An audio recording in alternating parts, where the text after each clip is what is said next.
So WOLLF was a multi-centre randomised controlled trial which was funded by the National Institute for Health Research, which is the research arm of the NHS here in the UK. So the trial was about the treatment of some of the most severe injuries that people can have, and these are open fractures. So normally when someone breaks a bone, that's a pretty serious injury anyway, particularly a major bone in the leg.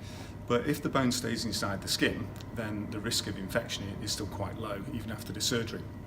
However, if the bone is broken in a way that actually comes through the skin, and that's what we call an open fracture, the risk of wound healing complications, the risk of infection, the risk of disability afterwards is much, much greater. And there's even a substantial risk of people losing their legs of amputation after this injury. So this is a very serious problem for the NHS and of course for patients.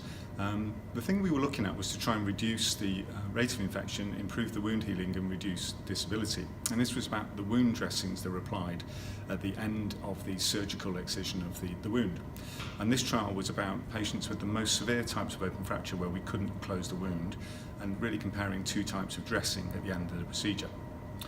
So traditionally we put on a dressing which is non-stick, just to cover the wound and seal it from contamination from the outside. But recently there's been technological developments that have led to the development of something called negative pressure wound therapy. And this is a new type of dressing that provides gentle suction on the surface of the wound. And this tries to remove bacteria and contamination and reduce any collection of fluid around there as well. And negative pressure wound therapy is very popular with surgeons and with patients actually. And also it was in the guidelines for many national bodies about how to treat these really serious injuries.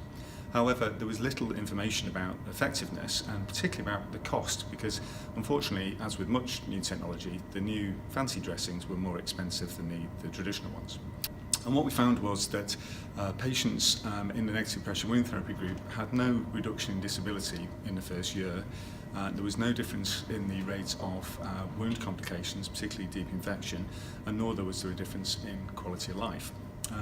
However, because the negative pressure wound therapy dressings were more expensive, it's unlikely that they will be cost effective. So essentially we're spending more money on those dressings without any benefit for the patient. And this is important because although both dressings work well for patients, we are very interested in really conserving the budget for the NHS, because if we spend money on dressings that don't offer an advantage, we can't spend that money elsewhere on other treatments that might benefit the patients more.